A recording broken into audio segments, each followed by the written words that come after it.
Pleased to welcome back Marion into the living room today. Thanks for being with us, Marion. What's going on? What is going on at World Priest these days? Everything. Well, tell us about it.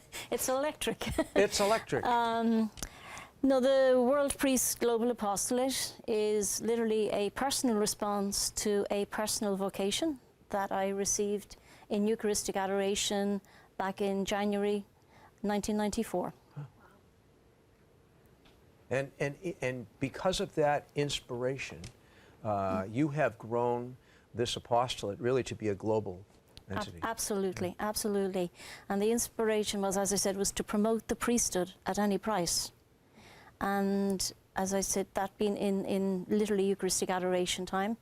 But that made perfect sense to somebody who was an advertising executive and a creative director. Because that's what I spent all my life in training was, you know, promoting various items for various entities.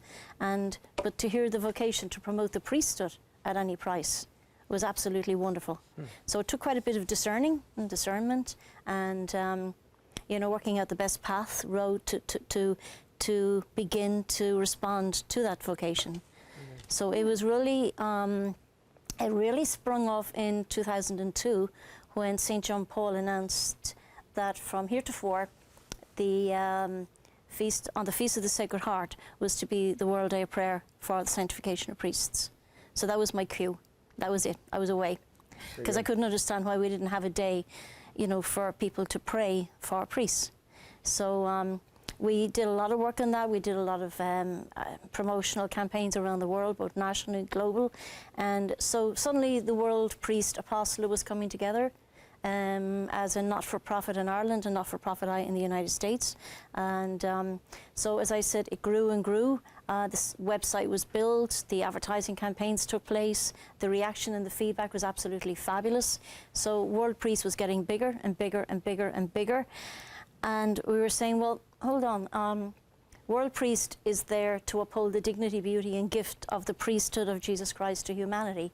So it was really focusing on building up the morale and in thanksgiving for the gift of priesthood, which is so, so important. Sure. It's so wonderful to see how much it's grown over the last, you know, few years and even beyond. I know you have one major kind of big thing you guys do with the Global Rosary Relay. Could you tell us more about it and when it is this year? Yeah, basically what happened was, as I said, World Priest being very, very successful, we were looking for ways to reach out to the lay people of the world. So I was awoken very early one morning, and the inspiration that I heard, and I just knew it was Our Lady, was 20 countries, 20 mysteries. And I went, ooh, 20 countries, 20 mysteries. So it's 20 mysteries, it's the Rosary. 20 countries means it's got to go somewhere.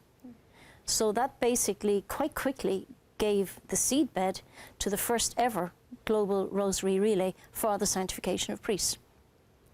So what I'll do is fast forward to now, to this year.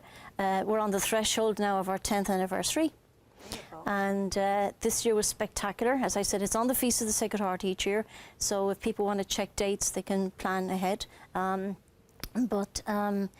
This year was totally and utterly spectacular. I don't know what Our Lady was doing, but she certainly, we only did the little that we could do, you know, and let it go from there. So as I said, basically 12 to 14 million people from all over the world joined in prayer of the Global Rosary Relay this year. There were 700 million Hail Marys prayed. Wow. 500,000 were prayed from Pakistan.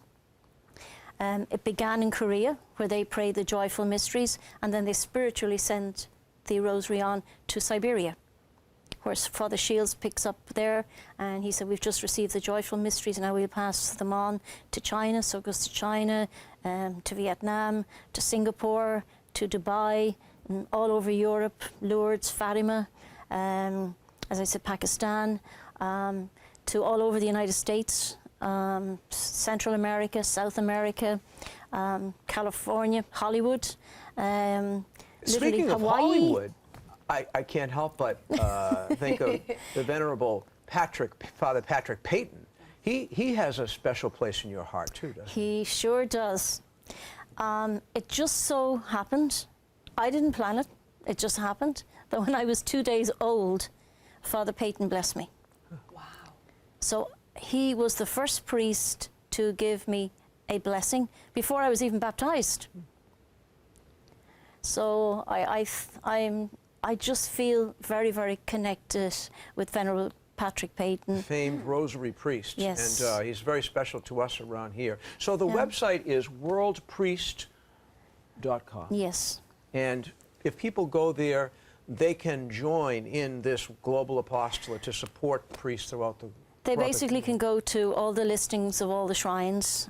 All the promotional material is there. We supply every shrine with everything that they could possibly need in order to, you know, make it as successful as possible. But all the Holy Cross Family Ministry centres around the world, they all participate. So any major groups who are there in the world, you know, they're all invited. But we have something else as well, because it's Rosary Thursday. Every Thursday is Rosary Thursday. We'll remember that. And also, I want people to remember worldpriest.com. And I want to thank you, Marion, in the name of all of my brother priests and bishops around the country and the world, because we need the support and we need the prayers. Thank you so much for being with us. We need the financial support from people in order for the apostolate to continue.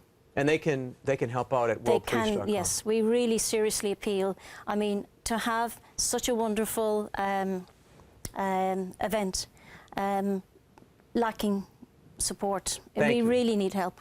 So please, do visit worldpriest.com, help Marion out and all of us. And thank you, Marion, so much for joining us in the living room.